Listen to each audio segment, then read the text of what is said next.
2016 is coming to an end, and Dot's pissed at me because I did not write an intro. Well, goddamn the intro. I don't need one because this year has been all about death. Death of celebrities, death of our political system, and peace out, Obama. December 30th, almost the end of 2016, you're listening to Black Journos. The fuck is that? Whose life matter? Black lives matter! It's the media. I knew something was wrong when a little pretty white girl ran into a black man's arms. This was a white lash. He lied. Sure, he embellished. No. It ain't us, it's the media. It's the media. It's the media. I would be really offended if there was a school that was known as an historically white college. Black lives matter! You going to jail? Ain't nobody got time for that. Obviously, there's a smell of marijuana in the air. Dead giveaway. Hide your kids, hide your wife. The fuck? I can't see Paula. Let's get the fuck out this country, motherfucker. You're listening to Black Journos. What's up, Dot? What's up, Stokely? Last podcast of the season of the year. Why did you look kind of sad? I'm not, actually, because we're going to do this again next week. In Right. So I it's mean, not a big deal. It's kind of a festive atmosphere in here. It smells like wings. You got your son in the house. I mean, you can tell it's the holidays. Ain't nobody around. Exactly. We've had the conversation before about eating chicken. And I know. I had to quickly eat it before you got here. But it's me, though. You know, it'd be different That's if this true. was like a work function, you know, and your colleagues are watching you eat chicken. That's true. I can eat fried chicken in front of you.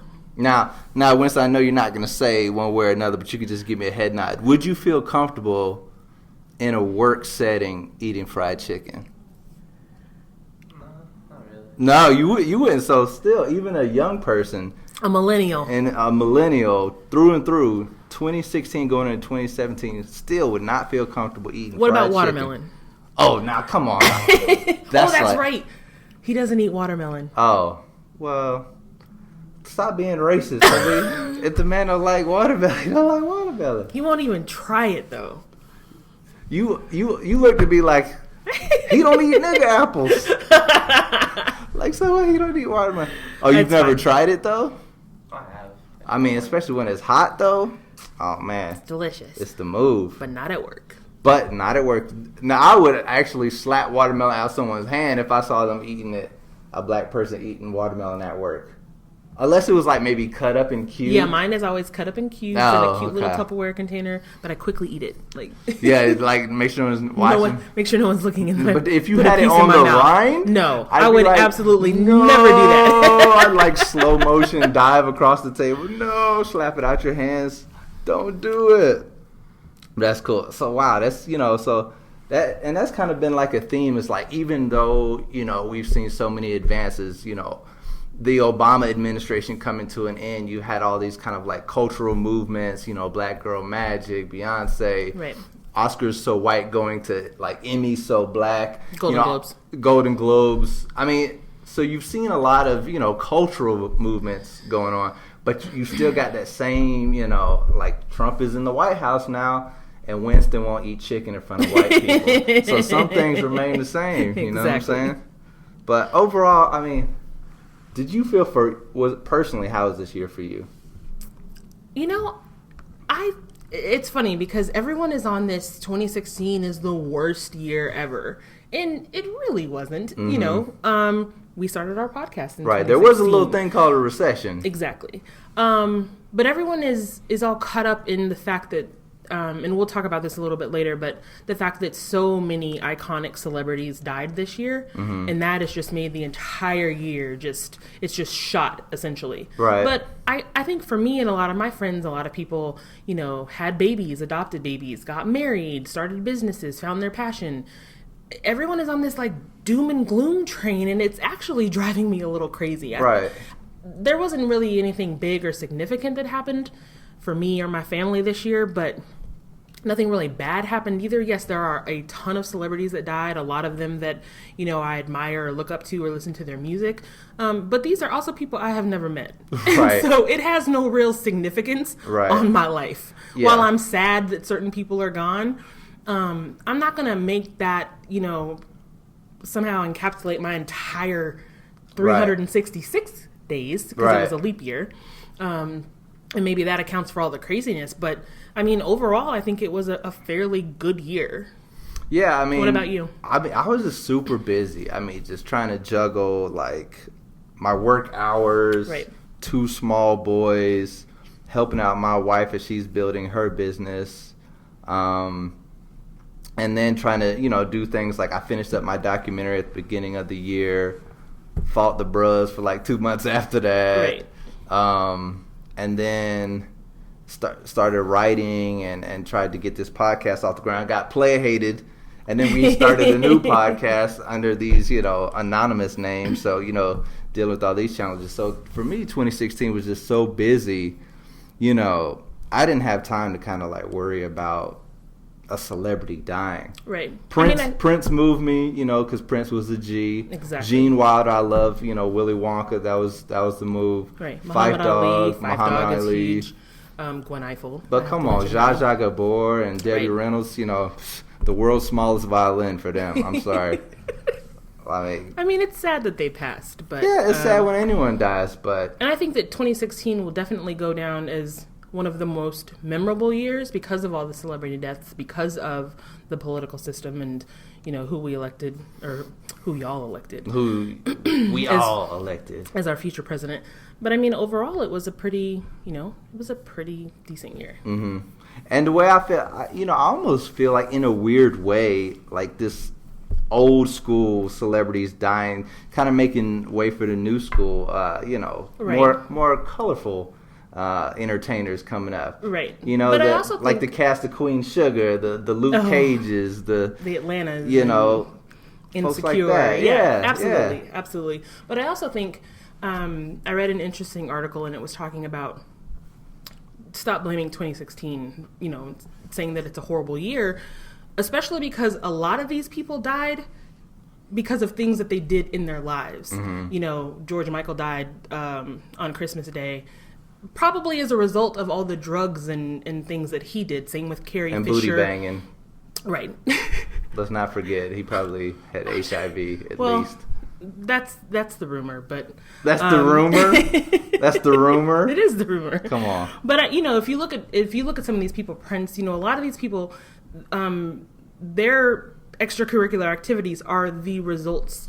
What they're doing in their private lives mm-hmm. and on their personal time is a result of their deaths, and so. Some things that could have been prevented. So it's like, stop blaming.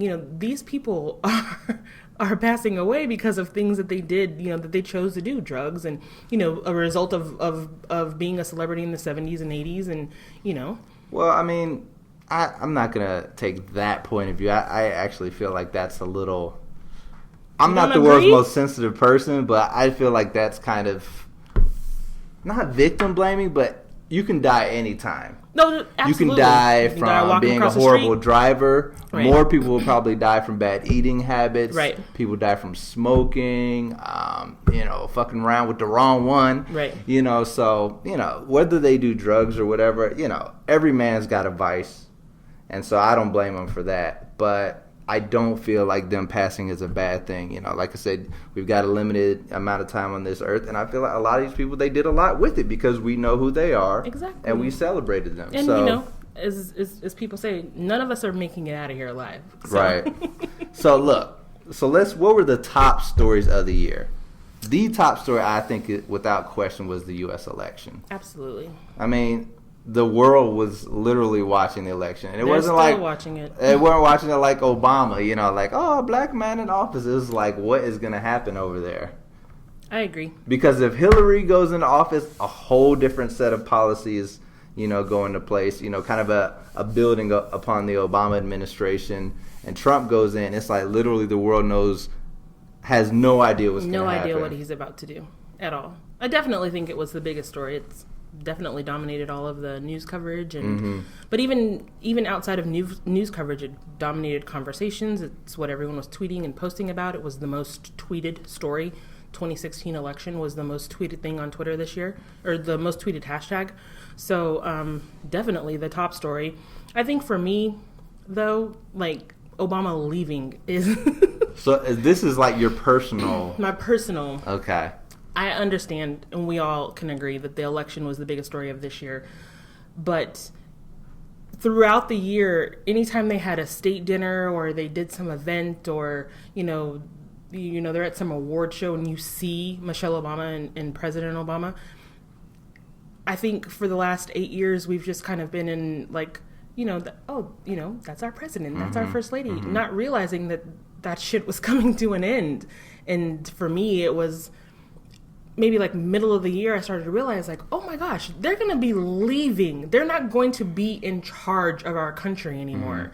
And I'm just not comfortable or ready to see what. So you're sad the Obama administration? I'm absolutely sad. I'm happy. What? I'm happy. Oh my gosh. And I'll tell you why. Stokely. I think that. I think it's time for a change. President Obama will be able to do more for black people directly after he leaves office, because the vast majority of people that elected him are like young white liberals, a lot of gay people in there, lots of like other diverse groups, and he had to address their needs directly and also not directly address black people's needs for fear of, raising their flag. Right. So I think, and you kind of saw him like this past year especially, letting all these people out of jail and then kind of increasing that as he's getting towards the end of his term. You could see he also did a special with Vice where he went into prisons and kind of talked about prison reform, was talking directly to prisons. So that's the part of Obama's legacy I'm looking forward to, which he could not do as president because he can't scare all these good white folks that's paying for this, that, and the other. And that's always been a criticism of his presidency, at least from certain black leaders, is that he did everything for everyone else but us. But see, I was never naive enough to believe that he was going to go to bat for black people the whole time. I don't understand why people He's a politician. He is a politician, but at the same time, he's not just our president. And so, for fear of doing certain things that would make it seem like, I think a lot of people thought, Obama's in office, so we're going to get our 40 acres and a mule. No. Those people are idiots. They are. But I think a lot of people thought it's the same kind of people who thought somehow, we elected a black president, so now there's going to be no more discrimination and no more racism. And now it's more prevalent than ever before. Well, I wouldn't say that. I think, you mean the backlash, but you think racism is more prevalent than ever before? Absolutely. I mean, there's probably some people in the 60s that might beg to differ with you. That may be true. And we're not, drinking out of colored and whites only water fountains. But I definitely think there's a lot of prejudice with Obama's election, but also even more so now with Trump's election. I think it's just more in the open. Winning. I think it's just more in the open. Like, people are just, people aren't, scared to talk about it anymore. So, the fear of losing the white country, has galvanized white supremacists. But I definitely don't think the country is more racist now than it was. It's just like, I guess maybe you're right. The fear of losing the white America. They're not afraid of being of being open with their racism. But yeah, I'm happy Obama's on his way out. He'll be able to relax. He'll be able to, Michelle, because Michelle hates being in that White House. I think she does. Right. I think they're ready to go. And I did hear an interview with him, and he said that, everyone's talking about, he could win a third term. He said he could win a third term, which caused some controversy with Trump. But he admitted that there needs to be change after a certain period of time, which is why we only have a 2-term presidency. And so I don't agree with him. I just want them to stay forever. I don't. Like I said, I'm ready for the pro-black Obama to happen, and it can't happen while he's the president. But are you ready for that to happen and I'm under ready for him a to make Trump some real presidency? Money. I mean, so you're saying, am I willing to sacrifice that for that? Yeah. I think, there's always been racist white politicians. Trump doesn't have a clue. He's not running the country. It's going to be Paul Ryan. It's going to be Mitch McConnell. Right, we talked about this. It's going to be Kellyanne Conway and Steve Bannon behind the scenes. Trump's going to be out shaking hands with his little tiny hands and just giving speeches. He doesn't give a shit. Trump is not a worker. He doesn't care about policy. He just says what comes to mind. So I think I Trump agree is with more you. of a figurehead. Right. I agree with you in terms He's a symbol. of there have been other white racist presidents. but none of them have said some of the things that Trump has said about, and we have to wait and see what he actually does, but they haven't talked about, deporting all of the Hispanics in this country, starting a Muslim registry, re-implementing stop and frisk. Everything he's talked about somehow affects some minority. And while they may secretly have these feelings, we haven't had a president that was so upfront about his xenophobic and racist views on people. I appreciate you for being a great journalist and a devil for the details, but you are having kind of like a very short-sighted view of American history to this point. I mean, I don't think Woodrow Wilson or those guys were scared at all about talking about their hate for niggers. I wasn't around. I didn't experience any of that, though. So you're this basically is the first time I've experienced it. Like within my lifetime, Carter, Bush, Clinton, or Clinton's a Democrat, but none of those people kind of, expressed the same views about minorities that Trump has. So, no, I know my history, but I wasn't there for that. We will survive, and I think the black community has more resources now, so we just have to figure out what will be the next wave of, government systematic oppression and try to get ahead of that, because it was slavery, and then it was like the worker release system program, and then mass incarceration. So we just have to figure out what the next thing is. But I think generally, I'm looking at this man to the next right here, who's had scholarships to St. John, about to be in the working world. You're gainfully employed. I am for the time being. So things, we definitely aren't on par with white culture, but what I'm saying is we're aware of what's going on, and we have enough resources to kind of circle the wagons if need be, and a Trump presidency is going to make us do that. So I say bring it on, motherfucker. Bring it on. We'll find out in what is it, 22 days, 21 days? Oh, you mean the inauguration? Yeah. Well, look, let's go ahead and talk about your girl Beyonce. She was one of the huge stories of the year. We thought it was just going to be a Super Bowl performance, but she just kept going. It was amazing. Kept going. She got us all in formation. Yeah. I love it. Out there in the little Black Panther outfits and everything. It was great. She had a great year. Her whole family had a great year. Her sister finally, I think stepped out of her shadow a little bit, dropping her album. I mean, she's never going to be stuff. I know. She's never going to be on the same level as Beyonce, but she did get, Name me two Solange songs. Don't Touch My Hair and Cranes in the Sky. All right. Good job. Good job. It's only from the current album, though. If you said something from like a previous one, I'd have to really sit and think about it. But no, I was really excited about the performance at the Super Bowl, the release of the album Lemonade. Went to the concert. I'm a long-standing member of the Beehive. So. Oh, I know. I could tell. You meet a professional black woman with some intelligence, she's going to be a Beyonce fan. Absolutely. Because she represents black feminism, right? She represents a lot of things that I think a lot of us, look up to, respect. And I saw something online, and it's funny to me. It says, life is too short to pretend like you hate Beyonce. So. Well, she's a little annoying. I can take a little break in 2017. Hopefully, we get like a little break, a little respite from Beyonce. I mean, maybe, but there's no one else doing what she does. So, I prefer Rihanna a little bit. I feel like it's like Kobe and LeBron. You either like Rihanna or Beyonce a little more than other. I don't think you can I went to both like their concerts. them equally. No, not equally. No.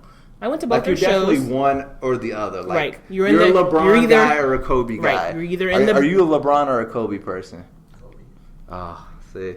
It tells you, I'm Kobe. And it tells you something about people's personality too. Yeah. And so you're a Beyonce person, right? Absolutely. Now I know some Rihanna girls, and Rihanna girls tend to be a little dirtier. Yeah. Tend to not dress as appropriate for work, things like that. So I think they tell you. You're either in the Beehive or you're in the Navy, but you're not in both. Okay. So, but I'm just saying, big ups to her for having a huge year. Amazing year. And it'll probably culminate in the Grammys. It was interesting, though, when her performance at the Super Bowl, how that turned into such a firestorm for the media. Mm-hmm. The imagery, the boys in the actually it goes back to the formation video, but her on the police car drowning in New Orleans, and the boy putting his hands up and stop shooting us, and then the performance at the Super Bowl, and it felt like white people lost their minds. I thought because the Super it was Bowl performance came before the video. No, the video came out a couple days before. And then she performed formation at the Super Bowl. Okay. And then the imagery of, the dancers forming the X and the outfits and... Yeah, I thought that was dope. And I thought so too, but people, there was all this big discussion about, the Black Panthers and what they actually represented, and it was interesting to see what people didn't know about the history of that organization. Isn't it crazy how scared white people are of black people? Absolutely. Like, why are you so afraid know. of black people? I told you that... You created this boogeyman for yourself that scares yourself. Exactly. Jesus. And I think a lot of it stems from...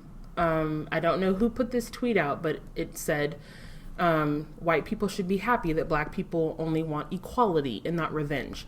I can understand you being scared if you thought, oh, they want revenge for all that we've done, but we don't. We just want you to treat us with the same respect that we treat you. It's really not asking a lot, I don't think. Well, I think they're also scared of, white women getting sexed down by black men. I mean, I think that's... Fear of the black penis has done a lot to kind of shape this nation. But anyway, all right,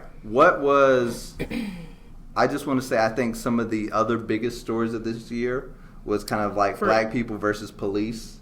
Oh, particularly absolutely. that week of Alton Sterling, Philando Castile, then the Dallas cops getting killed. shootings. That was some tense shit around here. It absolutely Like, they had was. to put out reminders for us to watch our social media. I had to go back and delete some shit. I had to go back. It was hot. Yeah, yeah. I had to be careful about some things that I posted because we were seeing in our own newsroom how people were going to talk about that. Yeah. And it was like, hold on, that's not what happened. Exactly. It's interesting when something like that happens, how divided your team becomes. And how White looking at people the love same, police. they do, but how we can all look at the same piece of video and have completely different versions of what happened. This goes all the way back to Trayvon Martin. This was the first time that I got into a huge discussion with the team that I was on at the time. And I remember two women on that team saying, but if he had just listened to what George Zimmerman was saying. And I'm sitting there like, fuck but George why Zimmerman. did he He's have a to random listen to dude. him? But that day we had two stories in our show about St. Patrick's Day and the water being green at the White House and somewhere else. And we're just completely ignoring this story. Yeah. So yeah, So But, I've stepped up a couple times to say some things, but I think that and sometimes you have end up to. hindering your career, because It then you're does. seen as the angry black woman on the team versus if someone else had said something and be like, oh, she's so passionate about her job, but I'm seen as as angry and. I know. Now you got to do some frustrating. miracles. Now you got to work double shifts and make water into wine so Exactly. that they'll forget about you advocating for Trayvon and. Right. But yeah, I mean, there were definitely moments on my team. I'm definitely the dude, You're the black dude. You're the Huey Newton on the team. I'm the Huey Newton on the team. I've tried to kind of tone it down. I have in recent too. months because especially that week, it was so much going on. I was just hot all week. Well, it's when one happens and then another one follows it, a day or two later. But then watching how the entire team, or particularly some of the anchors, got up in arms once the Dallas cops were Exactly. killed. They were moved to almost tears on the air. But we witnessed, Alton Sterling and Philando Castile being killed.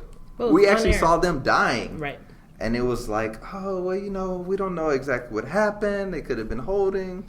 It's really? But then the Dallas cops gets killed. It's Right. We And that's when gotta I hold ended up them. having to delete some things that I posted because it was just really upsetting for me to see coworkers somehow have compassion for the cops. And I'm not advocating for cops being killed at all, but to have compassion for them. But you're saying life is life.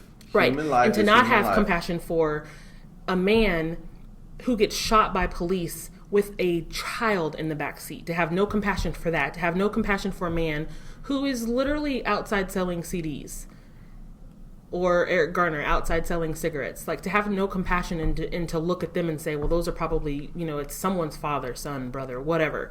To look at them as always being a criminal, but to say, oh, but the cops, like, we have to have compassion for them. We have to support them. We have to, go into breaking news mode for them. It really, really pissed me off. Right. But it's better to know how, I think, my mom says this all the time, better to know the racist than to not know. Not to say that they're racist that we work with, but it's better to know how people actually... I think they're great white people. I just want to give them all little comfy hugs. I do not share your sentiment. But anyway, quickly, a couple other big stories. I just think that this was like a great year for sports. Was huge. LeBron bringing the championship to Cleveland. Whatever. And then the Cubs ending a 108-year drought. What, you wasn't feeling Bron? I like LeBron. I never want him to win. What? I can't explain it. Damn, does your Kobeism go that deep? It really does. Kobe is a shit individual. LeBron is a great person. That was something else that happened this year, too, was Kobe Bryant retired. Peyton Manning retired. So Thank God for both of them leaving the sports universe. But yeah, I don't know. There's something about LeBron and that team. I think it's the arrogance, the cockiness. They played on Christmas Day, and I really, really wanted them to lose. And the fact, I will give them their props. You said you like Kobe Bryant and the Cowboys in general. You talk about arrogant? I know. Oh my God, Kobe! It's just something Kobe about wouldn't even talk to certain people on his team about because LeBron, they weren't on his level. Right, but he's Kobe Bryant. So what? Jordan was the same way. No, Jordan hung out with the boys. There was an article that came out recently, and I can't remember who it was. He asked him about being on the Jordan brand, and he said something like, "The Jordan brand is for superstars." I mean, he essentially did the same thing that Kobe does. It's just something about like J.R. Smith and Shumpert, something about them I just don't like. But even prior to that, I didn't like LeBron when he was winning in Miami either. Something about him, I like him, but I don't like him. I never want him to win. I really don't understand where you're coming from right now, Dot. I don't this either. Is puzzling me. Yeah, this is really hurting my heart. It just, the fact that they were down 3-1. It had never happened in NBA history. No one had ever come back from being down 3-1, and they did it. It was terrible. I really was going for Steph Curry and the rest of the Warriors. After Steph and them boys lost that series, I was playing that little YouTube song, "Fuck Steph Curry, fuck Steph Curry, fuck Steph Curry, fuck Steph Curry." Like, scared bitch, stupid. And I'm like, scared dude, but I don't know. It's just, I think his wife was just a little too vocal, and he was just, it became too much about his daughter. You're not a Riley Curry fan? Nah. Okay. Nah. I'm like, old school kids should be seen and not heard. You know I agree. But in addition to that, the Cubs also won, breaking a 108-year curse. 3-1 too. They did too. Against Cleveland. Payback. There you go. So you like that, right? Yeah, I was happy. All right. You know why I was happy? Because it was Game 7 and LeBron was there. I still don't understand this hatred for LeBron. I don't either. He's a good guy. I don't know. It's something about him. I like him. I think he's funny. He's a Cowboys fan, which is weird because he's from Akron. So I'm not sure why he's not a Browns fan, but whatever. Right. That's just proof that we're America's team. Am I right? I'm not even going to go there. Yeah, it's just something about him. I don't know. Right. But really quickly, we also have to talk about the Olympics. And black girls killing it in the Olympics. Yeah, that was big. It was huge. Black and brown girls. And I think all of those little stories kind of really make, a lot of white people be like, oh my God, we're losing the country. We don't have swimming no more. Does it matter who brings home the gold? We don't have equestrian anymore. Oh my gosh. Does it matter? We have to vote for Trump. The U.S. got the gold. Does it matter that a black girl did it? Not to me. But I think people, a lot of bigots at home was like, we are really losing this country. Obama's been in term for 8 years. Now you got black girls winning at swimming. And gymnastics. Beyonce, I can't escape Beyonce. She's everywhere. Where the fuck is Taylor Swift? It's like they're getting a little nervous, little mixed babies running wild. Save our daughters. Remember that governor, I think it was of Maine. This fool was actually at a press conference. It was like, said, it's T-Bone and them coming into our neighborhoods knocking up our girls. Right. Right. Man, I almost lost my mind when he said that. I I'm do like, remember really? that one. T-Bone? I do remember So that one. I'm saying it's a fear. And this Trump, Van Jones, bless his heart, caught hell for saying white lash, but that's exactly what it was. It is. I mean, but yeah, your little black girl magic at the Olympics. We killed it. You elected Trump with that shit. Now, what was your favorite What do you mean story? we elected Trump? I'm just saying people responding to this, this to all of the black excellence that they see. Yeah. Yep. My favorite story of 2016. And listen, if you go out there and ball out in your job, we're gonna see another Trump. This goddamn Wednesday. Well, you know what? It's so funny you say that because I tell my boys all the time is that I believe that it's a fear. It's not so much a fear of black people. It's a fear of them getting things that they're not, that they believe that they shouldn't get. And the example I always give them is when they're going on interviews and my boys are both on the dean's list. Both in college, both on the dean's list this year, will soon be going out for internships and jobs or whatever. And whereas before it would have been, this white kid is more qualified. Now it's like, no, the black kid is also as qualified, probably more qualified. And they're not getting the jobs because of affirmative action. They're getting these jobs because they actually deserve them. And I think the fear is that these kids, I say kids, but I'm also talking about us. We don't want the subservient jobs that maybe our parents or their parents were going for, the maids or butlers or working on the train or driving buses or whatever. We want to be journalists. We want to be businessmen or business owners. We want to be doctors and lawyers. And we're not getting these positions because they're just being handed to us. We're getting them because we're actually the qualified candidate. And that's what they're afraid of. One of my Canadian buddies says the fear is that they're going to have to work harder now. Right. Because it's not just going to be given to them. Right. Because there may be someone that says, well, I don't want to just give it to the white candidate. This black candidate or this brown candidate or this Asian candidate is more qualified. So why wouldn't I want them? Okay. And I think that's what they're afraid of. It's like Public Enemy said, fear of a black planet. It's coming. Talk that talk. Get ready. All right, so what was your story? favorite? Can I give mine first? Yeah. Clone Gucci Mane. What? Making me clone Gucci Mane. People thought that Gucci, when he came out with abdominals ripped, veneer teeth, not killing people. They was like, this ain't real Gucci. This is a clone. I just love the whole thing around. He dropped like 3 albums in like a couple months. I got his latest album too. I love Gucci Mane. It's so funny. I remember Issa Rae tweeting, so is it wrong that I'm looking at Gucci like, is he kind of sexy now? Oh. Right. Because, he had lost he had a gut. Yeah, he was pregnant. And, he looks all right. Not the most attractive brother, but, right. He looks He's not good. as ashy as he used to look. Right. His hair is like, nice. He looks good. You can looks barely healthy. see the ice cream tattoo. His jewelry is now more, remember we had the big Bart Simpson chain. Right. He looks good. He's engaged now. But I love both versions of Gucci. I love street Gucci.